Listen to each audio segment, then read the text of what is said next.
Welcome back to the Fit Minute Podcast, Fitness for Real People. I'm your host, Gabby Mazar, and on today's episode, I have Sandy Dyke of Options for Senior Living. We're going to discuss all about senior living, the new types of communities, and I'm having her on because we're going to talk about fitness in old age and why it's so important to stay physically and mentally fit.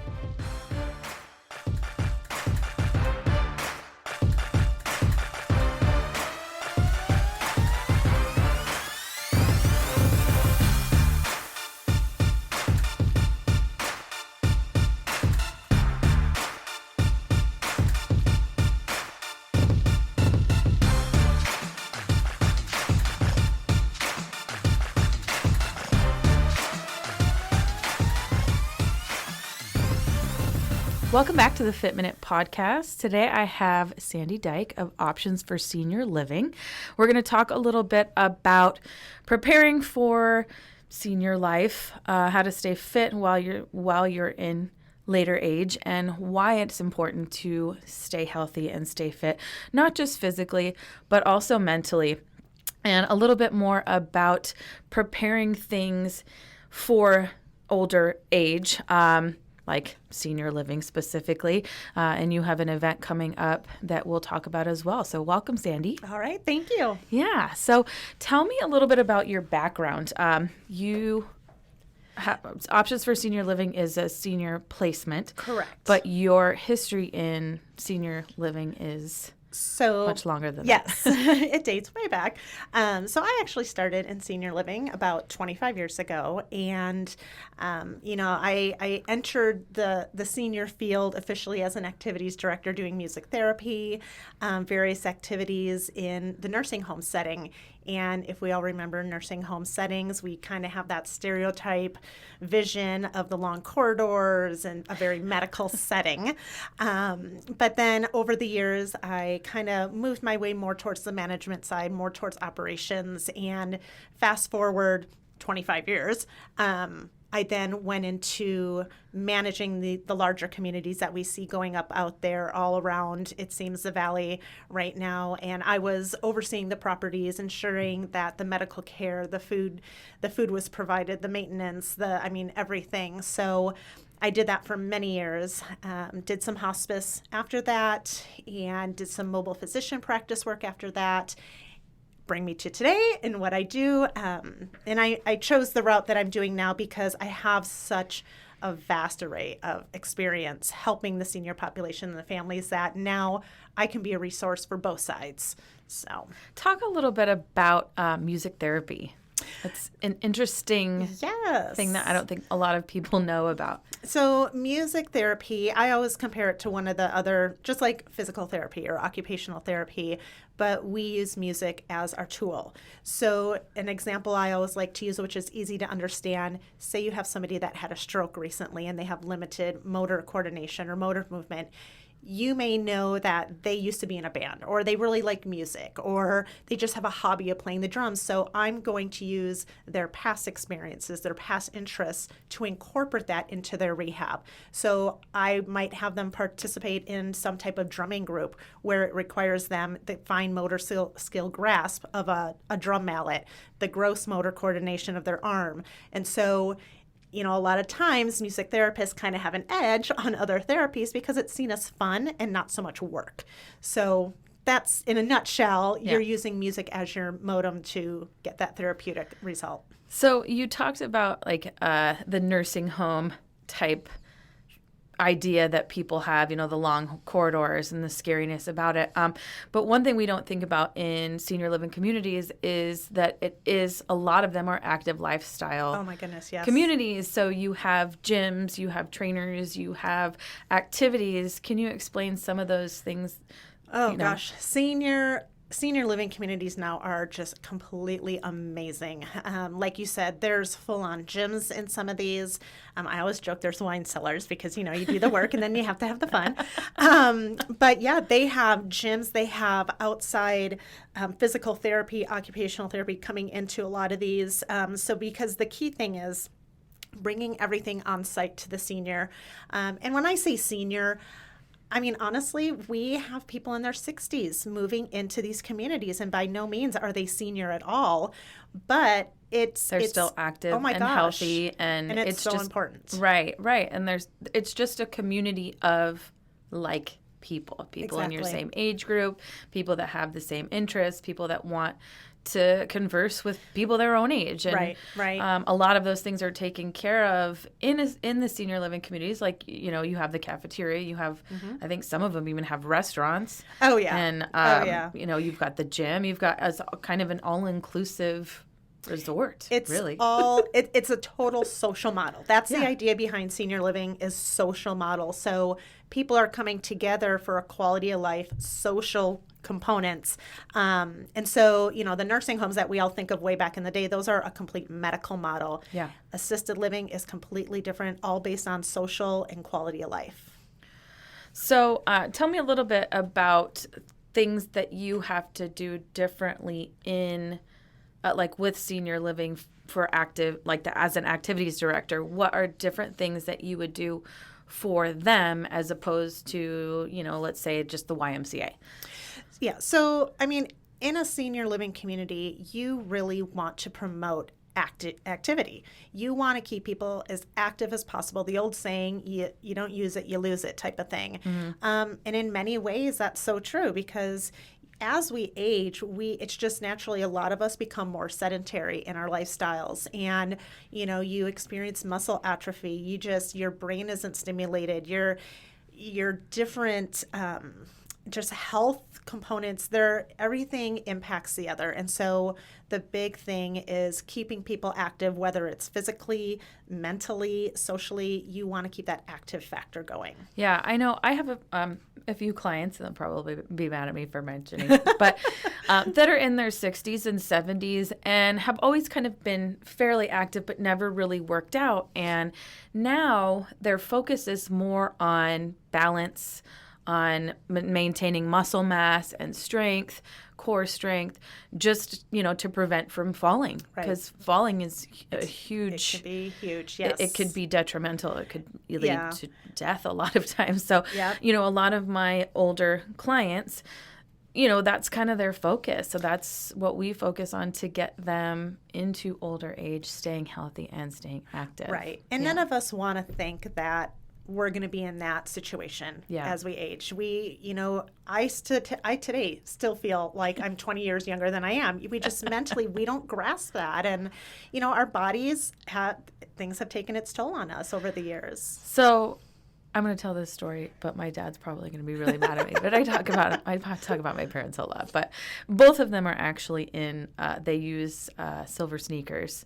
Awesome. They go to the YMCA in Ahwatukee, and they both use silver sneakers, which is awesome. So they go all to the classes. But anyway, my dad is in his 70s, and he was moving stuff from their upstairs office downstairs.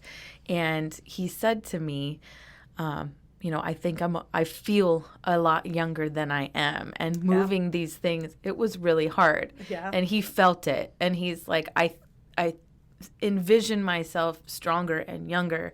Right. And, I think it's hard to really imagine yourself in older age. Like, you look at yourself and you're like, I'm fine. It's a big deal, Yeah. And I know this is an exaggeration of that, but it's on that same path where, if we even look at the full extreme of, aging and needing care, and we're looking at very, very advanced dementia, you'll notice in a lot of dementia care communities that there's no mirrors.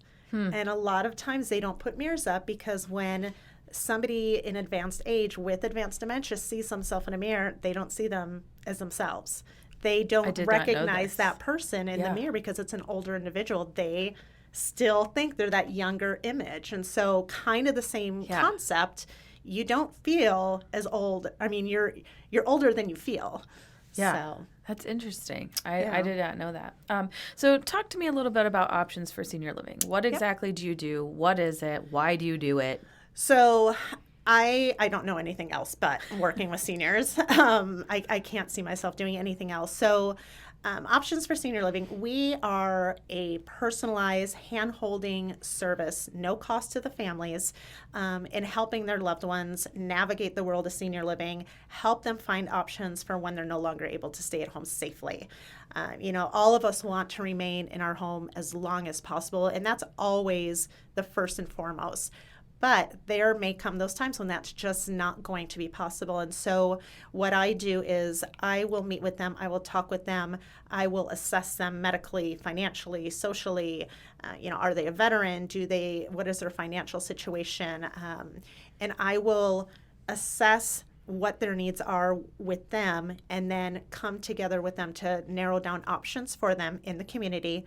I will hold their hand, take them to the communities, be their advocate out there, ask the questions that need to be asked so that whatever situation they choose to move into, whatever environment that is, they can do so knowing that they have looked at all angles of it and they know it's their best option. Mm-hmm.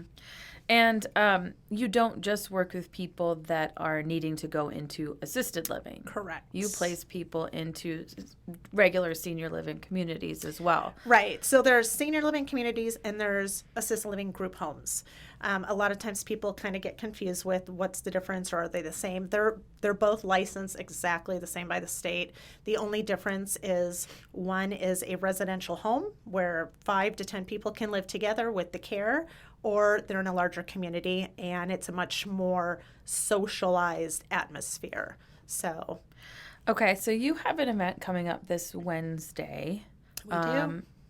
Tell me a little bit about that. I know you want to prepare for life because life happens, and 2 things that we don't think anything's going to happen to us, and so we just live our lives and think that we're going to be fine and skipping along, and then someday something happens and you're not prepared. Exactly. So tell me a little bit about this event and why you're putting it on. And so I'm very excited about the event because most of the people that we run into in my field are in crisis mode, and crisis meaning there's a health situation, there's a medical situation present, and they have not planned accordingly. And so now everybody's rushing to decide, okay, what do we do? Where do we go? I don't know if we can afford this. So what this group is, it's a group of professionals, the East Valley Business Networking Group. And we are a group of professionals who, one, focus on the community, focus on helping each other from a business standpoint. But the big thing is community education. And so there are a group of us within this network that have come together that have a common goal of focusing and helping the aging or senior population. And we are going to provide some introductory information as far as how to best plan in the different areas of life. Estate planning. I'll be talking as well just about senior living in general. We'll have a realtor, somebody to speak about insurance. And so the more tools somebody has in their tool belt for when that time comes or planning ahead, I can tell you from personal experience, you want to do this. You don't want to ignore planning. Yeah, I think, there's things we don't know about, especially when getting into older age and you're of Medicare age. Mm-hmm. Navigating that is, difficult. It's scary. It's scary. It's difficult.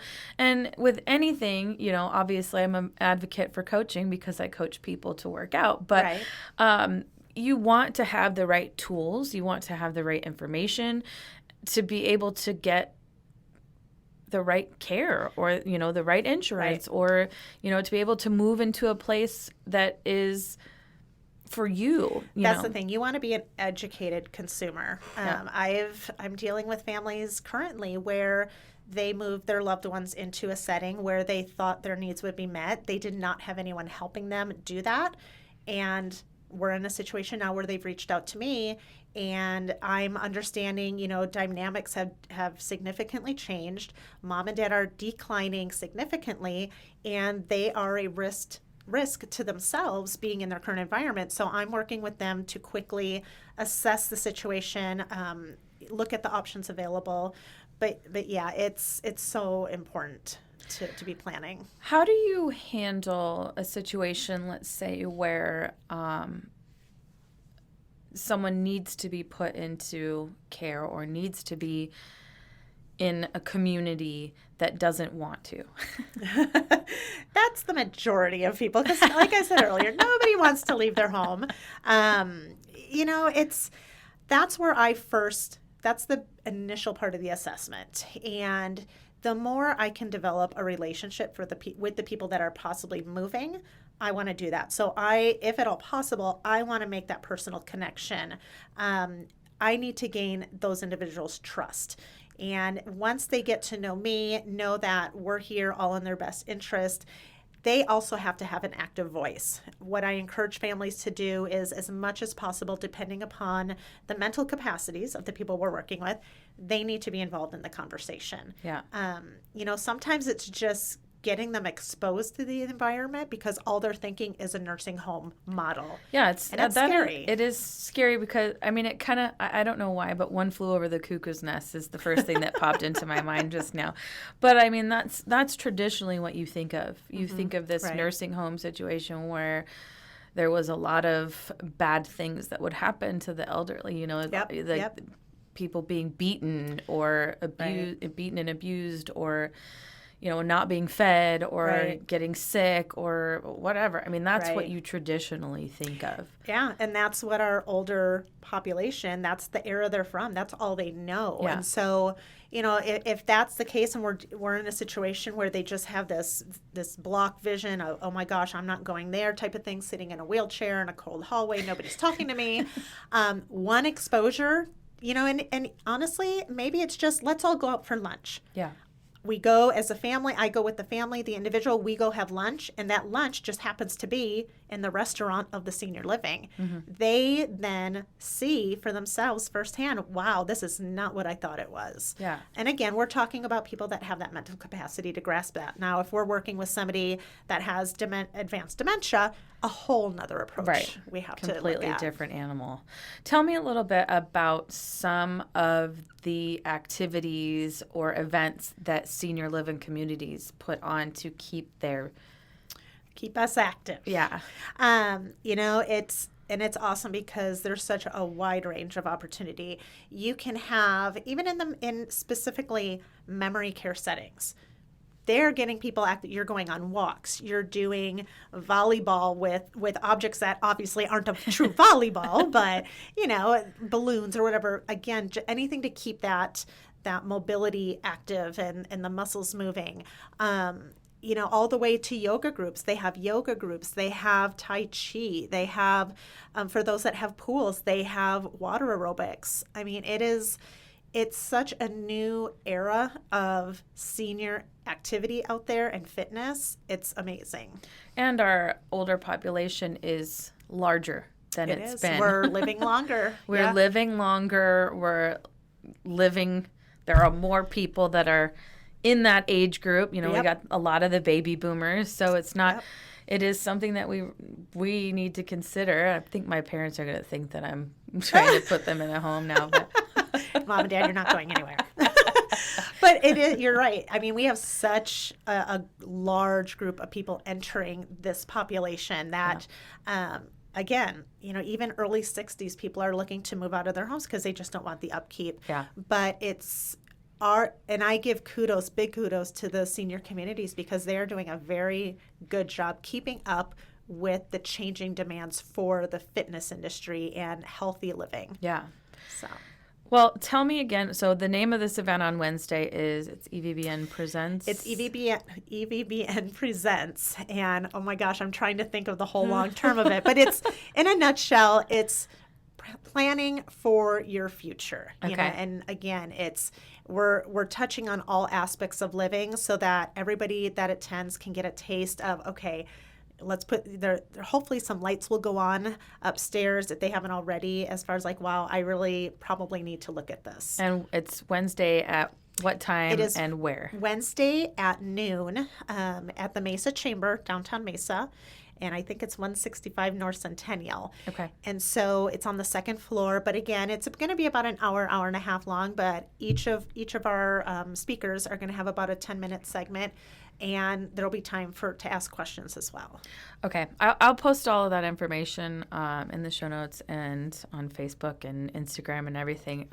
How can people contact you if they need to? Just questions even.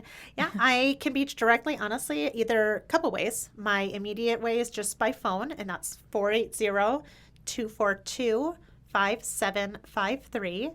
And it's just the greater East Valley, Phoenix area. And then also there is a Facebook page, which is www.facebook.com/senior ops. Senior ops. Okay. Perfect. Well, thank you for coming on today. Thank you. I appreciate it. Yeah, it's so important for people to stay active and healthy into older age because we are living longer. And Yep. I know a lot of people haven't. I mean, my dad didn't start. You get into this period of when you're like, I'm going to be fine. And then you reach this age where you're like, I need to get back into this. And one just thing is, we talked about muscle atrophy. People forget your heart's a muscle, and all those inner workings in your body are muscle. Absolutely. COPD, heart failure, you want to keep those muscles strong throughout. Absolutely. So hopefully any of you seniors listening, or just anybody, get your parents active, get everybody active. Fitness is so important, but it's not just being physically fit, it's being mentally fit as well, and also being prepared. Exactly. You never know what can happen, and being prepared financially, physically, mentally, all those things will help you to live longer, healthier, happier lives. So thank you so much, Sandy, for coming on today. All right, we will see you all next week.